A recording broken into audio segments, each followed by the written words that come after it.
बिस्मिल्लाहिर्रहमानिर्रहीम। नाज़रीन अस्सलाम वालेकुम, मैं हूँ इमरान वसीम। नाज़रीन, प्रोग्राम में जो एक बड़ी ख़बर आपके साथ हम शेयर करने जा रहे हैं, वो ख़बर ये है कि पीटीआई के मरकज़ी रहनुमा ने इजाज़त के बावजूद अपने कप्तान बानी पीटीआई इमरान ख़ान से मुलाकात से इनकार कर दिया। अब इमरान ख़ान से मुलाकात के मामले पर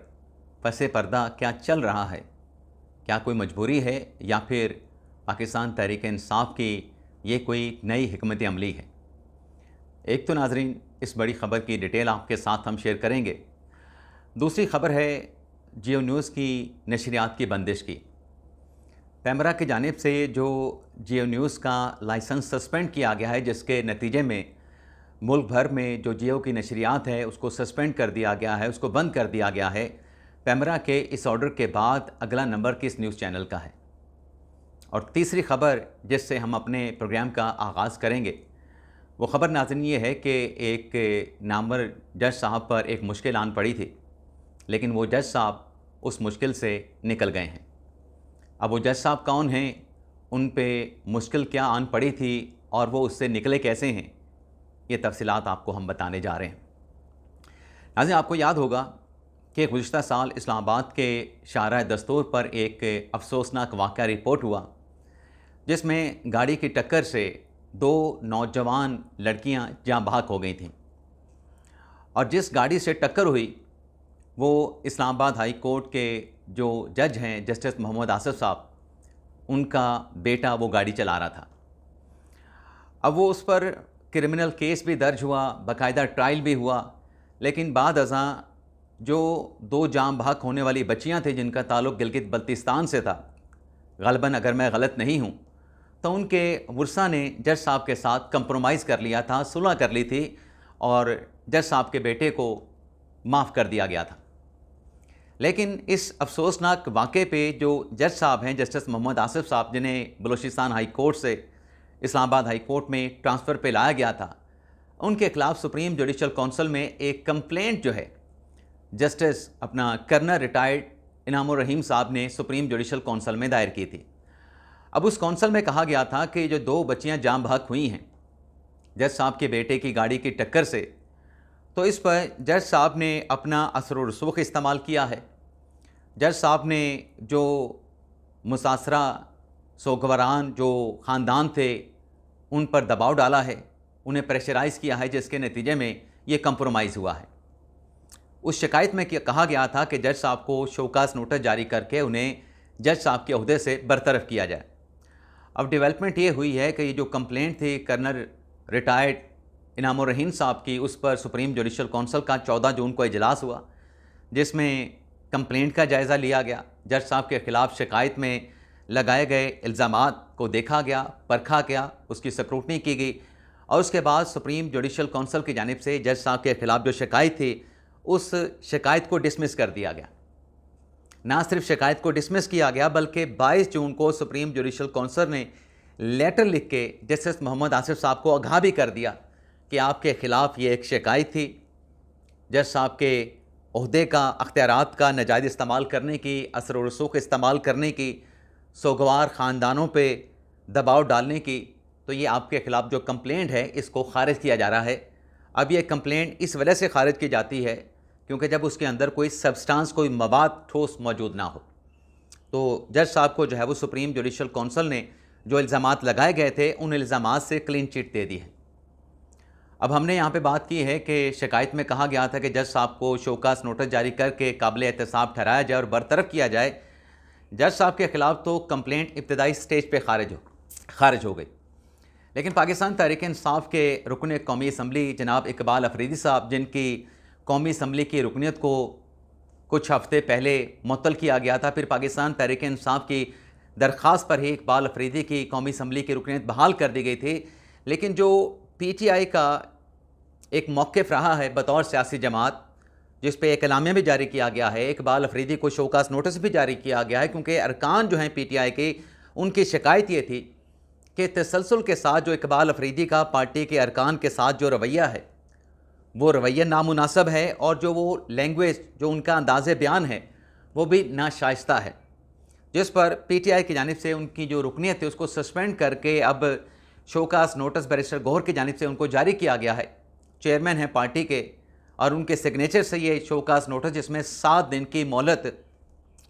इकबाल अफरीदी साहब को दी गई है कि आप पर ये इल्ज़ामात हैं कि आपका ना रवैया मुनासिब है, ना आपका अंदाज़ बयान जो है वो शाइस्ता है, और आप मुसलसल जो पार्टी के अरकान हैं उनकी तज़हीक, उनकी तौहीन कर रहे हैं। आपने कौमी असम्बली में पार्टी के जो फैसले थे उनकी वायलेशन की, आपने अडयाला जेल के बाहर जो पीटीआई के अरकान थे उन पर हमला किया।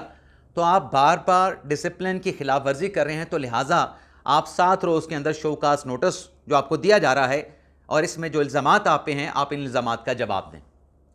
और अगर आप इल्ज़ामात का जवाब नहीं देते या फिर आपका जो जवाब आएगा उससे अगर पार्टी सेटिस्फाइड नहीं होती,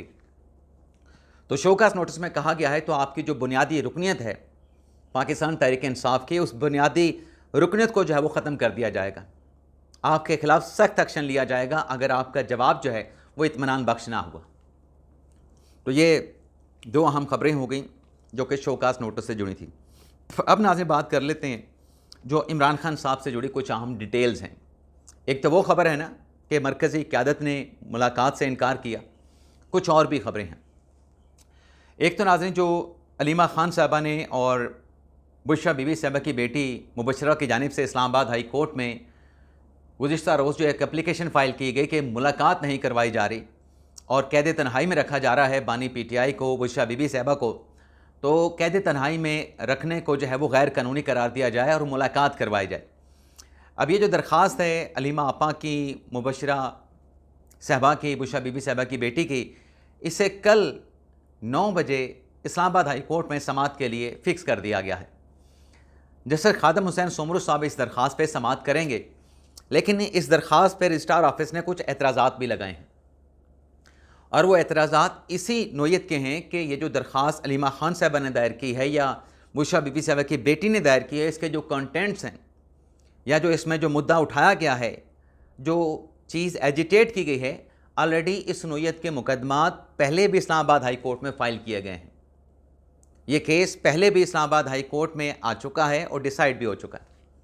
तो देखते हैं कल 9 बजे इस दरख्वास्त के ऊपर समाअत होनी है, तो जैसे खादम हुसैन सोमरू साहब पहले तो रजिस्ट्रार ऑफिस के जो एतराज़ात हैं उन पर फैसला करेंगे। देखते हैं कल क्या डेवलपमेंट होती है। दूसरा नाजरीन, क्योंकि हम मुलाकात की बात कर रहे हैं, मरकज़ी हमारा जो पॉइंट है इमरान खान से मुलाकात है, तो कल इस्लामाबाद हाई कोर्ट में जो इमरान खान साहब और बुशरा बीबी साहबा के 190 मिलियन पाउंड केस में जो कन्विक्शन और उस कन्विक्शन के ख़िलाफ़ जो अपीलें हैं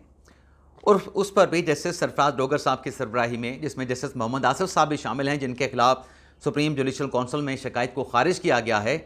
ये दोनों जज साहबान इमरान खान साहब की अपीलों पर समाअत करेंगे।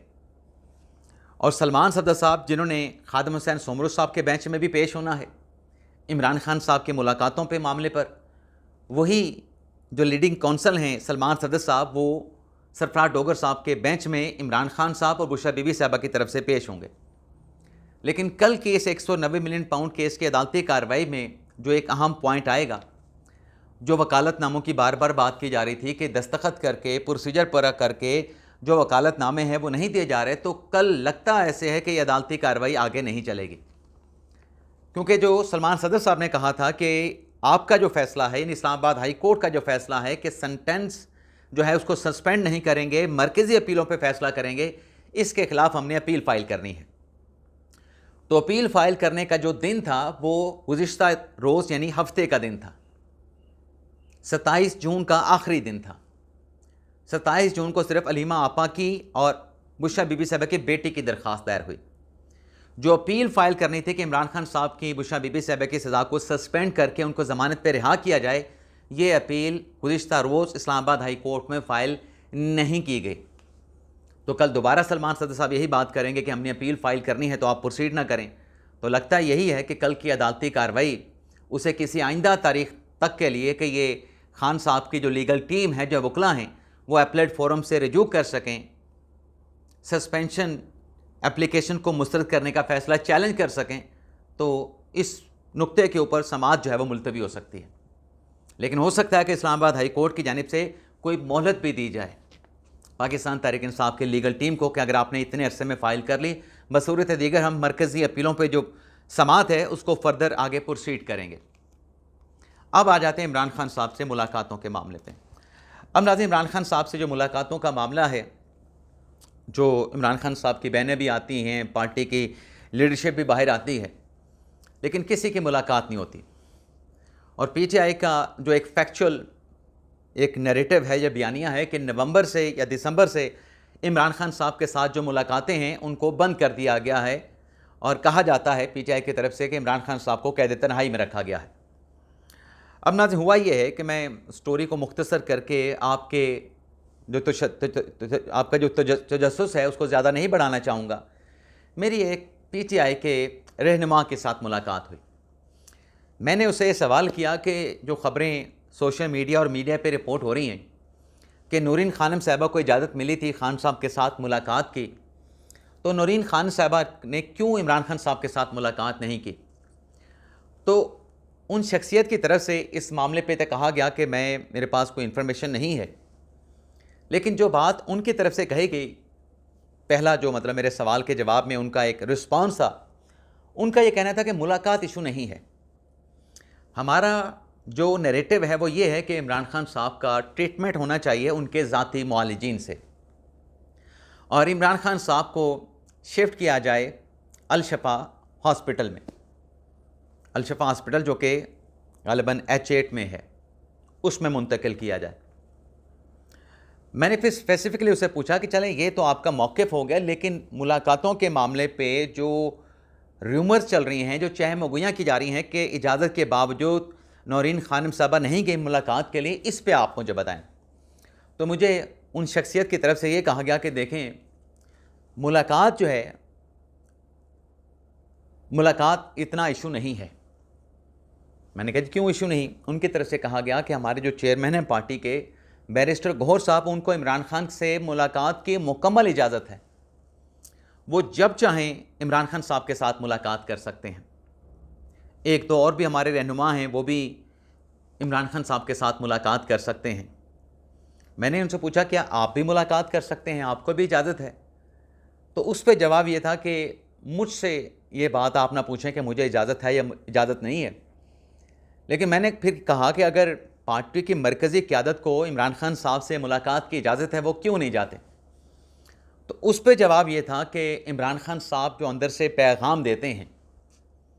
इमरान खान साहब से मुलाकात में जो पैगाम खान साहब देते हैं, और खान साहब साथ में ये भी कहते हैं कि मेरा पैगाम आपने इसी तरीके से बाहर जाके मीडिया के सामने पढ़ना है, मीडिया को बताना है।